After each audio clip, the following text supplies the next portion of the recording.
Another season, another choke job by Toronto. Yeah, who needs Drake when the Maple Leafs are running through the six with a bunch of their own woes? Plus, Edmonton tries to stick a sword in the Golden Knights. We've got those stories and so much more on this Wednesday night Stanley Cup playoff edition of Locked On NHL Game Night. When that final horn sounds, you know it's time for Locked On NHL Game Night. All the post-game reactions to every game across the league, every single night, with insights only the hosts at Locked On can provide. Prepare to experience game day reactions like never before, only on Locked On NHL Game Night. Your team every day. Hello there, hockey fans, and welcome to another episode of Locked On NHL Game Night. I am Cam Stewart, a sad Boston Bruins fan on the third coast. Cam, you'd think at this point you wouldn't be sad. I need a happy Cam one of these nights. I'm Tyler Feldman, a lifelong Penguins fan, born and raised in Pittsburgh, but currently loving life in Austin, Texas. Tonight's episode is brought to you by FanDuel. Right now, new FanDuel customers can get $200 in bonus bets if your first $5 bet wins. Cam, 2 games on the docket tonight. One was a disappointing dud up in Toronto. The other, a low-scoring thriller out in Sin City. It's how you want to see me happy. It's a playoff tradition unlike any other that gets me pretty happy. We saw the Panthers annihilate the Leafs 6-1, take a commanding 3-2 series lead. And then we got that special one out west. You said it, low scoring pitchers duel out in the desert. And the Oilers advanced to the Western Conference Final for the second year in a row and the third time in 4 years in dramatic fashion. But let's start in Toronto, shall we? This was the Leafs' chance to take control of the series, to get it back in their corner after blowing 2 games in Florida. And it looks like that game 3 is going to haunt them even more because it was all Cats tonight. These Leafs fans have been waiting for so long to see a championship team in the spring. They saw it tonight. It just wasn't their guys in blue. This was the Panthers showing why they were the defending champs, and they were locked into this one. 15 minutes in, Aaron Ekblad gets the first goal, and then it's only 1-0 in the first. Leafs feel like they've got a shot in this one. They did not. They did not have a shot in this one. It was the defenseman for Florida. Ekblad gets the first. Dmitry Kulikov gets the second, 2-0. And then 10 minutes left in the second. This is where it started to really fall off the hinges for the Leafs. Mitch Marner tries this backhand pass, lazy one into the middle of the ice, and the Panthers take off from it. It was so lazy for a guy who's such a good playmaker. Blind pass through the neutral zone, terrible turnover, bang, bang. And then, just like that, Sam Reinhart takes it, gets it to Jesper Boquist, who was on the first line tonight because Evan Rodriguez was out. He makes it 3-0. The Panthers do not look back. They get it to 6-0, and then the Leafs end what was 143 minutes without a goal as it was Nick Robertson who got it. It was that kind of backhand spinorama goal. 6-1. They actually get on the board and salvage some sort of consolation prize, as in they did not get shut out. But now this series is firmly in the hands of the defending champs. Armando Velez of Locked On Panthers left a lot of people going home sad in Toronto tonight. The Panthers blew the doors off the Leafs. What is up, guys? Armando Velez here from the Locked On Florida Panthers podcast, here to quickly break down the Panthers' 6-1 win over the Toronto Maple Leafs to take a 3-2 series lead back to Sunrise.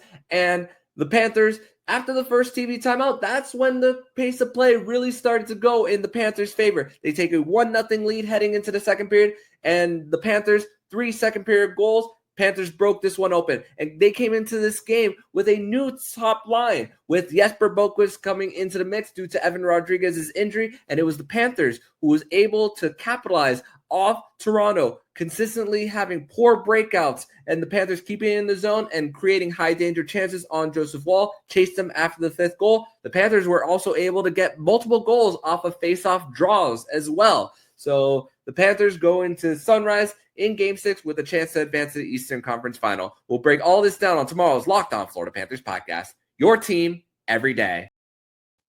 All right, so we know what the story of this game is, Tyler, but let's pause on it for a second because the Panthers did win this game. They were dominant in it. And I think what impresses me is you look at the score sheet. Yeah, you get Sam Bennett in on there, but the rest, Jesper Boquist, Aaron Ekblad, AJ Greer, right? All these guys, defensemen, secondary players. Sergei Bobrovsky. He was good. He was good in this one. He was the quick key thought on one. the Cats. Well, credit Florida. I think that's the big takeaway. They played a dominant game, 3 straight wins after going down 2-0 in this series. You thought maybe Toronto, this was the year they just settled in and got the job done quickly. Not the case. Defending Stanley Cup champs coming out to play on the road, no less, to take a commanding 3-2 series lead, 6-1, the final score. Just a quiet scene up in Toronto. The big takeaway for me for Florida, Sergei Bobrovsky looks to really be settling in. 31 saves tonight. Nearly had his second straight shutout. Just really impressive stuff in net. The Maple Leafs had a few chances, but credit the Panthers for how they played in this hockey game. Totally dominant. None of those goals are really fluky. Just good setups, taking advantage of turnovers, great shots. A nice win for the Florida Panthers tonight. But again, I don't want to delay this any further, Cam. Let's get to the Maple Leafs. Do we need to hear from, we need to talk about the Maple Leafs, okay? So do you want to tee this up or let's hear from our... Yeah, let's hear from David Morsuti because I think he's going to set the scene great in this one. We're going to keep it, we're going to play it raw for you. David Morsuti of Locked On Leafs. Let's do it.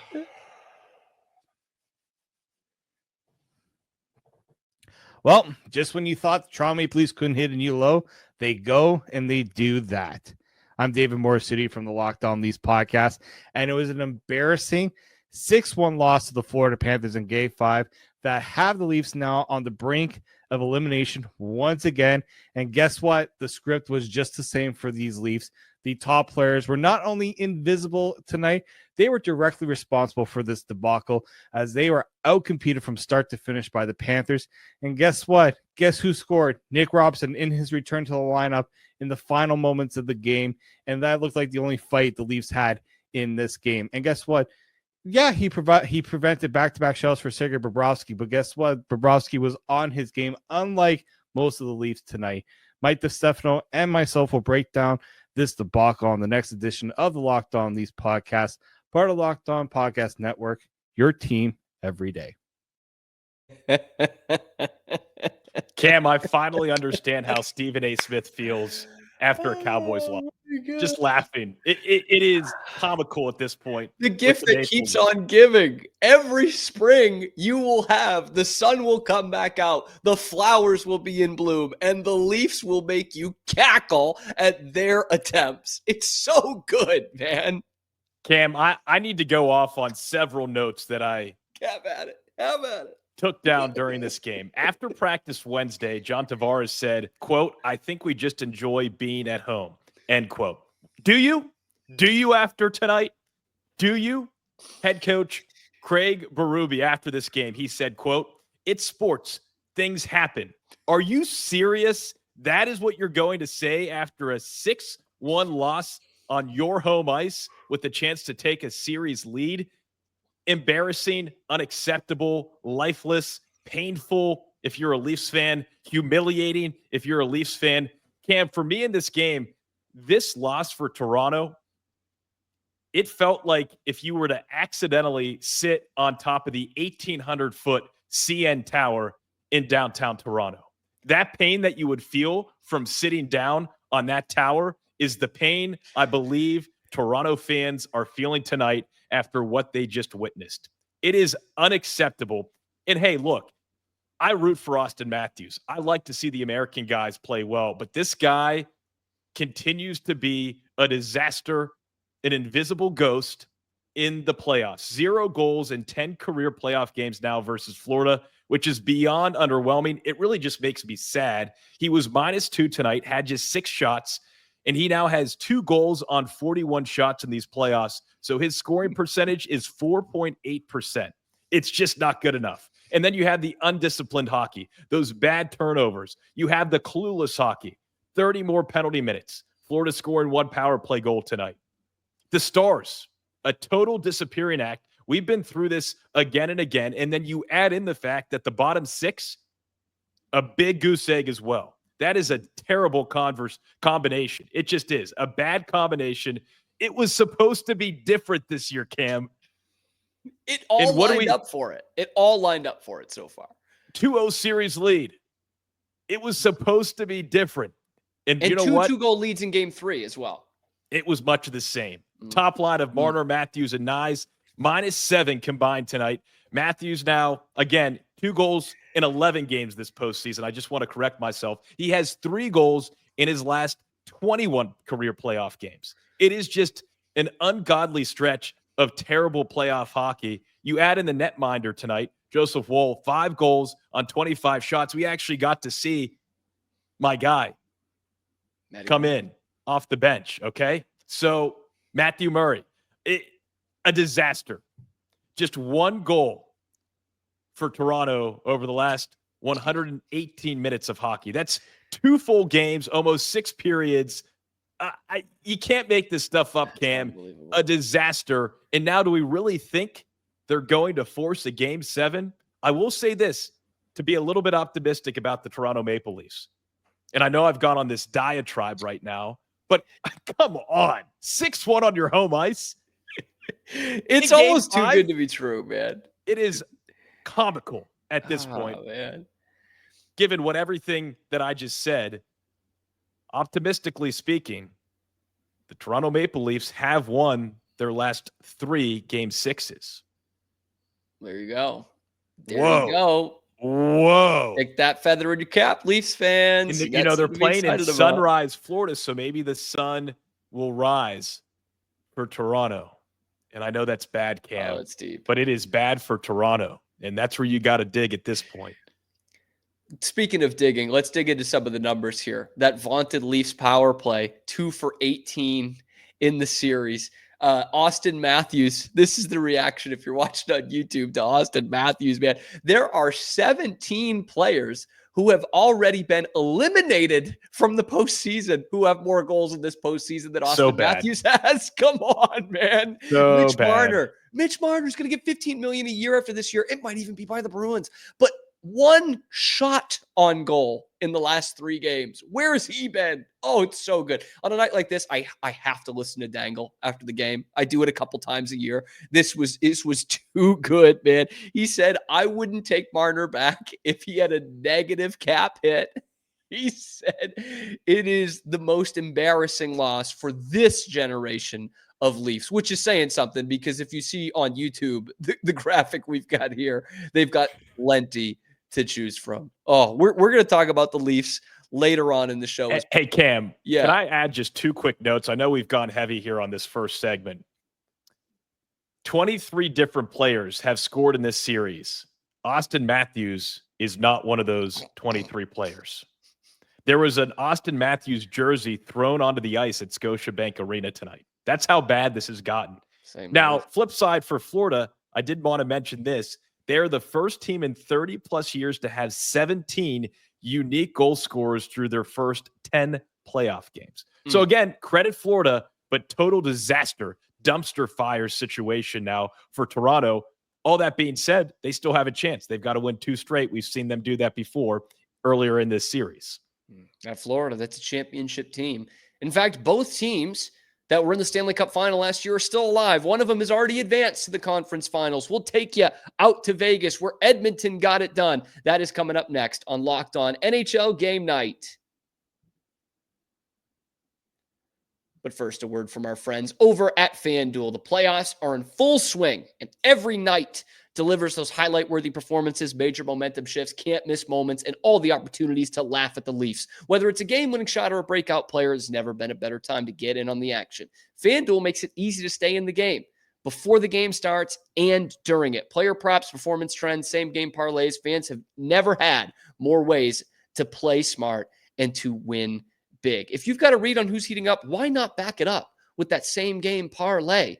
How would $200 in bonus bets add to the excitement if your first $5 bet wins? I think that's pretty good. Maybe that's just me. And if you're new to FanDuel, it's the perfect time to sign up. Head to FanDuel.com, place your first $5 bet, and if it wins, you heard me right the first time, you'll get $200 in bonus bets. So make every moment more with FanDuel, the official sports betting partner of the NHL. Throwing it back on Locked On NHL Game Night, Cam Stewart alongside Tyler Feldman. The Leafs are collapsing, but that series still ongoing. The Oilers. I'm sorry for laughing. I'm sorry for laughing. How can you not? I do apologize to the Toronto faithful for laughing. We get a lot. It is of funny views though. from Toronto. It is funny. We get a lot of painfully views from funny. Toronto. We also get a lot of views from Edmonton, and we will continue to do so because the Oilers are moving on to the conference finals. Man, this game took a while to wake up. We still got a pretty good game out of it, even though it took well over 60 minutes to get to our first goal of it. Kasperi Kapanen in overtime, 1-0 win for the Oilers. They are moving on to the Western Conference Final in what turned out to be a thriller of a game. It didn't start that way. Nick Zararis of Locked On Oilers, he's tired, but he is one happy man. For the third time in the last 4 seasons, the Edmonton Oilers have advanced to the Western Conference Finals. Nick Zararis of Locked On Oilers here breaking it down for you after a 1-0 Oilers overtime win. The goal coming from Kasperi Kapanen, and coming out of tonight's game, I have one storyline for you.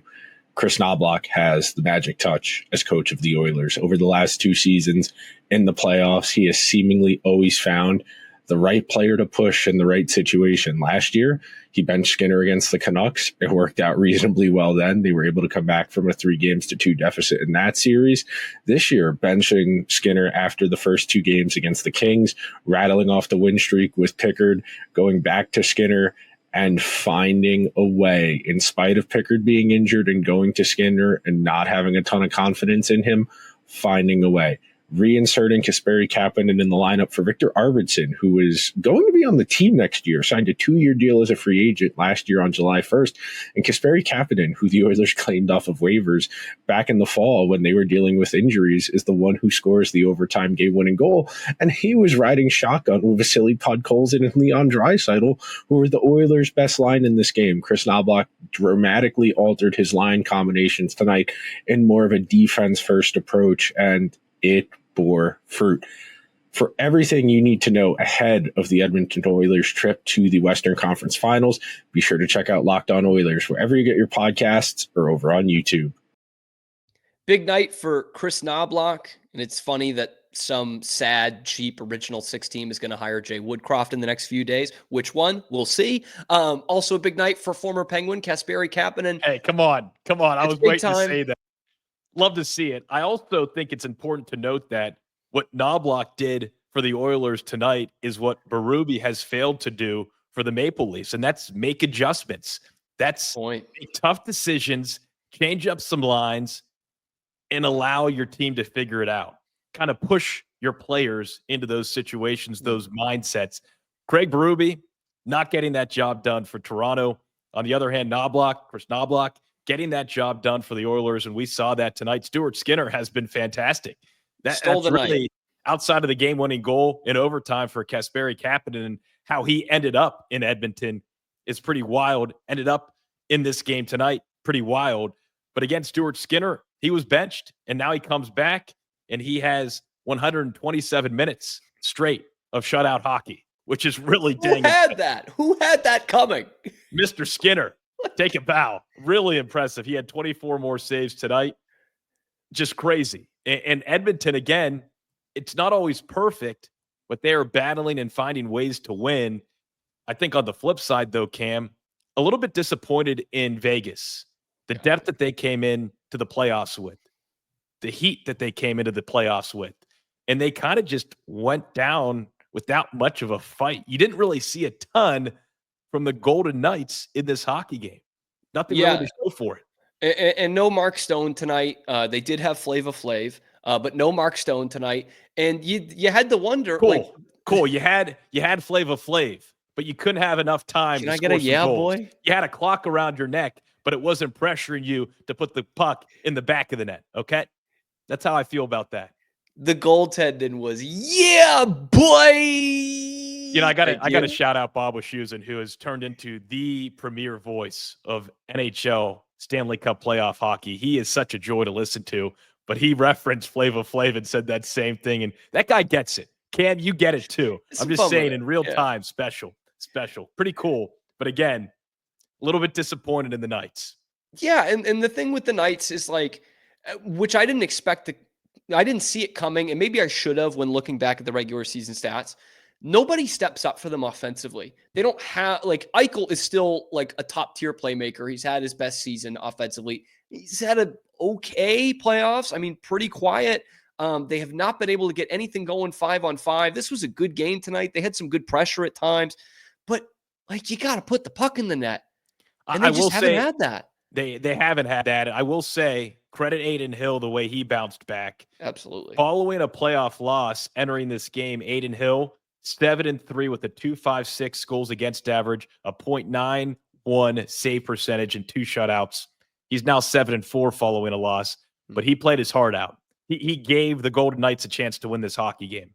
Yeah, and the only goal is this greasy, grimy, third effort rebound goal pushed in by Kasperi Kapanen. But like, I will say it was all Oilers in the overtime period. They were applying the pressure. For me, it was only a matter of time until something like that happened in favor of Edmonton.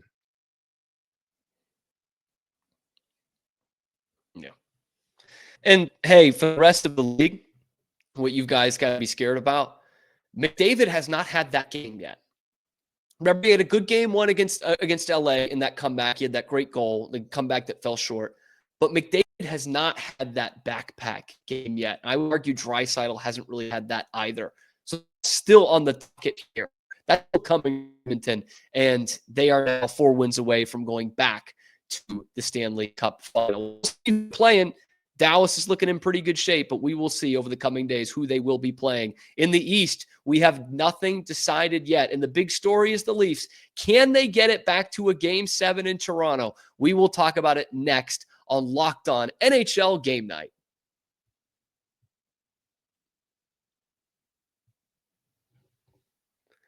Game Night, Cam Stewart, Tyler Feldman. I mean, we couldn't just leave the Leafs in that first segment. We just couldn't. There's too much around this. There's too much history. There's too much context. And now they go back down to Sunrise for Game 6 to try to keep their season alive. It feels like that. All of a sudden, they're trying to keep their season alive. Tyler, are you giving them any shot? Like, do you have any hope for this Leafs team and this core to go into the house of the defending champs and keep their season alive? I will give them a shot. History in Game 6 is on their side. They've won 3 consecutive Game 6s in the playoffs. So they could win a 4th. It seems like they play well in that scenario. But you're going into Sunrise on the road. You haven't really set yourself up for success. I would feel a lot better had they not lost 6-1, and it really should have been 6-0 on your home ice in Game 5. And nothing fluky about it. You said it earlier, like nothing fluky about it. You know, it's not like they had a bunch of calls go against them. It wasn't a ton of power play goals for Florida. You just couldn't keep your discipline. They just flat out got their butts kicked, like from start to finish in this game. Part of me can appreciate Craig Berube and his mindset after this loss where, again, I said this earlier, but Berube said post-game tonight, quote, "It's sports, things happen." Taking that it's nothing approach. Mm-hmm. I think I'd rather see an angry head coach as opposed to some guy who's just, things happen. You lose 6-1. No, things can happen. A game of inches, maybe you lose by a goal on some puck that barely sneaks in past the goal line. This was not a things happen situation. This was you got your ass kicked on your home ice. You had an Austin Matthews sweater thrown onto the ice. That's how bad this was. This felt like Detroit Lions for 20 years, brown bag over the head kind of performance. That's really what it felt like. It was downright embarrassing. I do wonder, though, is that what the Toronto Brass wanted in terms of their personality of their head coach? You know, Craig Berube, very easygoing guy for the most part. Like, he can get fired up, but it worked in St. Louis, and he turned that team around. And it's almost like there's so much damn pressure in this town and in this city and with this fan base and within this organization that we need a guy who can let it roll off their shoulders a little bit. Whether it's worked, not yet, right? But do you think that's what the ownership was like? We need to have a guy like this at some point. Possibly. I think you could certainly argue that without being in the room when he was hired and figuring out why they hired him. Yeah. Things are certainly south right now and feeling like they're down, but they're certainly not out. I could totally see Toronto winning 2 straight. But after a game like this, it's really hard to envision that happening. Just because the Stars, maybe they come out for a game 6, but the Stars need to stay out. Yeah. They can't become invisible like they did tonight. A -7 combined for that top line. Not going to cut it. Ugly.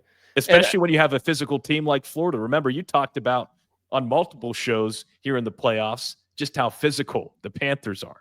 So when you combine physicality with scoring and discipline in net with a great goaltender, and you're scoring on the power play and you're doing great work on the penalty kill, that's tough to beat. So yes, credit Florida.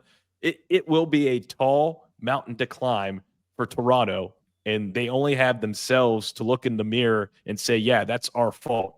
But we're the only ones who can fix it. Will they fix it? I don't know.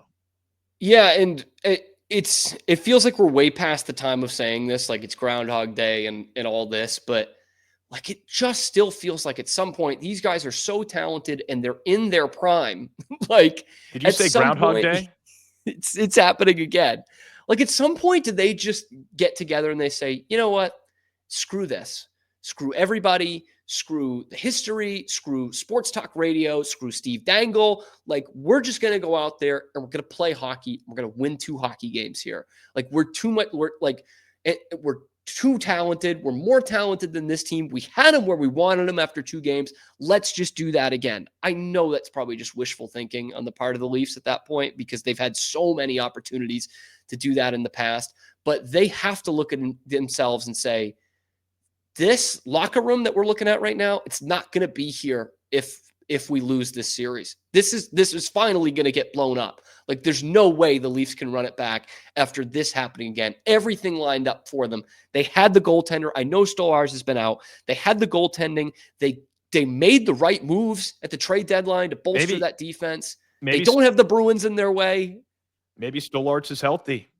He did skate. He did skate this week. Maybe he plays hero. They need a guy with a cape. They need a guy who can shoot out some webs. Need a hero. So that you don't end up like this poor guy at the game, man.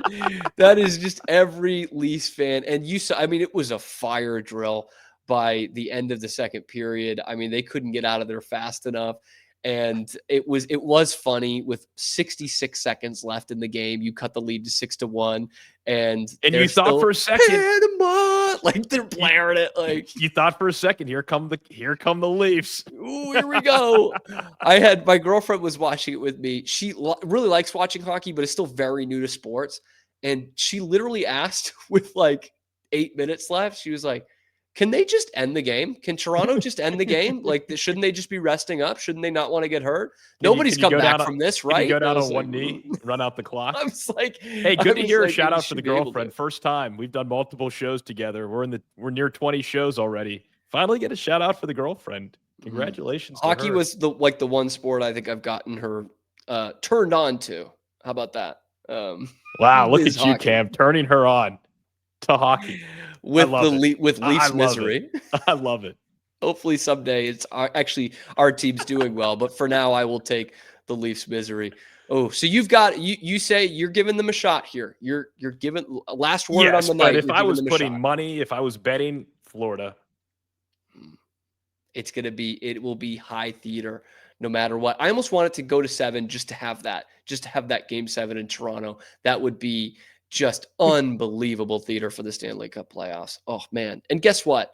No matter what happens in this playoff, we're going to have it for you on Locked On NHL Game Night. So guys, be sure to like the video if you hate the Leafs, subscribe if you love seeing the Leafs downfall, or you love if you love the Leafs, still like the video. Yeah, you could do us a solid. You can do that too. And tell us how much you love the Leafs down in the comment section below, or how much fun you're having with this. And to stay up to date, everything that we are doing on YouTube, ring that notification bell. And of course, you can find us wherever you find your podcasts as well. Appreciate you guys making the Locked On Podcast Network part of your routine. And remember, anything that happens in the Stanley Cup playoff, we are breaking it down here on Locked On NHL Game Night with the local experts and the guys like us, Tyler Feldman, Cam Stewart. One last time, it has been, one last time for tonight. It has been, and it will be tomorrow. Locked On NHL Game Night.